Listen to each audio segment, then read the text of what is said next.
why don't you hold the mic up? Okay. It's a little windy. We don't want your voice drowned out. Introduce yourself, and you can look at the camera too if you want some. Who you are, where you're from, and how long you've served. I'm Chief Warrant Officer Phillip James. I'm a graduate of Daytona Beach, Embry Riddle. I graduated fall of 2005. I'm from Fort Lauderdale, Florida. And flying's just always been a passion of mine. I started working on my private pilot's license back in 1997, and just been doing it ever since. Okay, and is this your first deployment? This is my second deployment. Okay. My second deployment with 10th Mountain. My first deployment was over in Iraq in 2009 with the Medevac company, and now this is my second deployment with a multi-role company. Okay, and what do you do on pretty much like on a daily basis? My daily job, I'm the Task Force's Aviation Life Support Officer. I take care of over 600 sets of gear for aviators around Bagram Airfield. Everything from helmets, the HGU 56P helmets that we use, to the Air Warrior PSGCs, the personal survival gear carriers, and everything to include the first aid kits that are on board the aircraft and the AMSUS kits. Great. Talk about Embry Riddle now. Why did you choose Embry Riddle? Because maybe you've looked at other universities too, but made a decision for Embry Riddle. Why? Well, I'm actually prior enlisted Air Force. I was in the Air Force for 4.5 years, and I just always wanted to go to Embry Riddle. Obviously, it's not the cheapest school out there, but it is definitely amongst the Ivy League schools in aviation. After I was done in the Air Force, the GI Bill was able to help me fulfill my dreams and go to Embry Riddle. I think Embry Riddle's offered a lot to me. I graduated with a Bachelor's of Science in Aeronautics from Daytona, and then came into the Army as a warrant officer, flying UH-60s. Now, you mentioned the GI Bill. So people Yes. coming out of the military, or even while they're in the military, they could take advantage of the GI Bill and become a student at Embry Riddle, as at other universities. Absolutely, yes. Okay. And now with the new post 9/11 GI Bill, it helps even more. And Embry Riddle also offers a supplemental scholarship, the Yellow Ribbon Scholarship Program, which is really nice that Embry Riddle supports the troops. Yeah, well, they definitely do, because they made this trip possible. And So many we're of my happy. professors were ex-military as well, retired military. Really? Yes. That's great. Appreciate that. So what about care packages for you? Are you getting them? And how I does it am. make you feel? My family is extremely supportive. I know it's tough for them back in the States, not knowing what I do on a day-to-day basis or what my missions are. They continuously send me care packages. Strangers will send me care packages that I don't know who they are, but it's really nice to see my name up on the board, showing that there's a care package there for me. Okay. Why don't you give a shout out to family and friends back home? Hey Mom, hey Albert, Martina, thinking about you guys. Thanks for all your support, and welcome to my first niece, Amelia, who was just born 4 days ago. Oh, wow. I can't wait to get back and see you. Congratulations. Thank you. Yeah. It's my mother's first grandchild, so it was Excellent. pretty important. Yep. This is part of being deployed, though. You get to miss things like that. You miss a lot of important family events, which are irreplaceable, but that's one of the costs. Okay, now, I've been hearing all across Iraq, all across Afghanistan, the long hours our men and women work, and with very few days off. Is it the same with you? Correct, it is. Our fighter, well, the fighter management, we get generally one reset every 10 to 14 days. Where you get a day off? That's it? Correct, Okay. yes. And how many hours a day do you work? On average, about 12, 13 hours a day. Okay. Great. Thank So you. Quite a few hours. Thank you for your service to our country. Oh, my pleasure. Appreciate it. Thank you. My Good pleasure. meeting you. Go ahead and pass this over to the Command Sergeant Major. If you could introduce yourself, how you doing?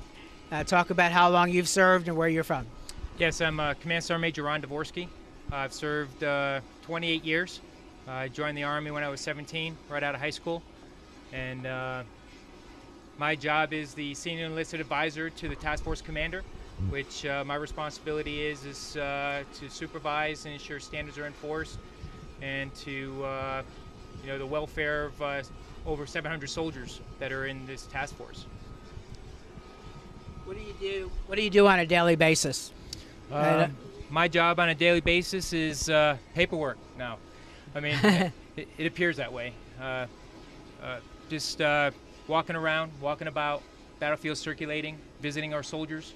We have soldiers all over RC East, seeing how they're doing, and report back to the task force commander, and give him an update on how his organization is running. So you're going all over the battlefield? I do. All over I'm fortunate enough to, I'm a non-rated crew member, so I'm a Blackhawk crew chief by trade, and I get out about twice a week, and get out there and crew with our young soldiers, and be able to talk to them and our young warrant officers and commanders and officers, and go out to different locations that they go to, and move the people that they move, and then I can come back and continue with my rest of my day, which my day is a little bit longer than 12 hours, but wow, because I got to make up a lot of time and a lot of email, and responses. Sure. So talk about Embry Riddle. You are a graduate. I am a graduate. Talk about that. Maybe go back. What caused you to become a student at Embry Riddle, and then where it's led you? In 1988, I was in Fulda, Germany, and we had some contractors that were working on our aircraft, and we had a Boeing representative that he was actually having night classes with Embry Riddle. So, I said, hey, to my wife, we didn't have kids at the time, I'd like to start looking at doing some college, because I know that's the future of the Army, and that's how you're going to get promoted, you're going to go places, is to have an education. So, with a 3-year deployment and to Germany, and still with other deployments, it was kind of hard, but I got to squeeze in one class. And knowing the history of Embry Riddle, I look at Embry Riddle as the Harvard, of aviation, and I just had the bug. So I graduated in 2007. Finally worked. So it took all that time. So you started what year now? 1988. And you graduated in 2007. 2007. So that just shows persistence, sticking it out, even though you may not have a lot of time. Yes, sir. And finding the time to do it. Yeah. And if it wasn't for the online classes, it would have been difficult, because the actual classroom environments were far in between. There's only certain posts, certain Army military installations that were able to provide qualified instructors. So, online is how I actually graduated. Okay, and what kind of a degree do you have now? I have a professional aeronautics degree with a double minor in management and aerospace safety. Okay, and assuming you decide to retire someday, I don't know, sir. Are you ready now, 28 years? Well, in about maybe 4 or 5 years. Okay. Will that degree help you then if you decide to go like in the civilian world? Will that help you a lot, especially with Embry Riddle being the school? Oh, Embry Riddle has a great alumni program.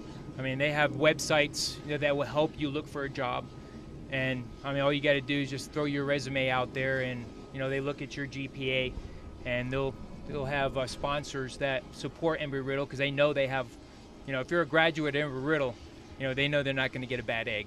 Yeah. Yeah. Mark Lyden, who introduced me to Embry Riddle, is the lead recruiter at Boeing for a long time. Okay. But I didn't know that when I interviewed him a few weeks before when he first contacted me, and wrote a book called DoThisGetHired.com. I have but that. Oh, you do? I do. I have it on my Kindle. Really? Talk about the book then, if you don't mind. Well, he gives all the tips about, military and civilian are different. Like when I was going through humanities, English, I thought, hey, you know what? I'm going to ace this, because I'm a great awards writer. I'm a great evaluation writer. And when I got into that class on day one, I realized, you know what? I cannot write to save my life. And with his book, knowing that I have an A&P license, I have a double minor, and I'm working on my master's degree with Embry Riddle for aeronautics as well, that's not going to probably get me a job. Now, if I know the tips and techniques of getting rid of all the acronyms, that the Army has, if I can get a quarter for every acronym, I'd be set for life. But he gives you all those tips and techniques on how you show up for in an interview. How you go out to all these job fairs, what you have with you, what you have in that tool bag that will make you successful. And I'm kind of like on 73% on my Kindle right now and reading his book. And I'll tell you, I'm going to go back and I'm going to read it again, and again, so that, because he gives you a lot of tips, that are just really easy, second grade level. And I wouldn't be surprised if somebody like Mark, if not Mark, is going to say, hey, tell me when these guys are ready, or lady, ready to go into the civilian world. Boeing, I know, is hiring from the military. Many corporations are, Northrop Grumman. Yes, sir. Many defense contractors, many companies are looking to hire people coming out of the military. I mean, there's a lot of them. There's a group called Vet Jobs. They have thousands, I think tens of thousands of jobs posted on there for veterans, so they're out there. So I appreciate that you have his book on Kindle. I didn't even know it was on Kindle. Yes, sir. And I'll tell you, I wish I didn't buy it on Kindle. I wish I had it in paperback so I could pass it on to other folks. So I might just have to just go back on, Amazon, and order a hard, just the paperback and just pass it along to, a lot of my soldiers. Right. Or just go to dothisgethired.com. How about that for a plug for his book? Yeah. Cool. Yes, sir. So back to Embry Riddle. People coming out of the military, maybe they're active duty right now, they're serving, but they're looking for a future, maybe Yes, sir. to get out of the military. There's a lot of universities out there that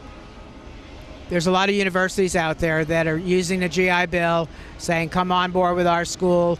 Why Embry Riddle? If our soldiers put at least 6 years or more into the military, and right now you're hearing a Chinook, that they're just running up their aircraft.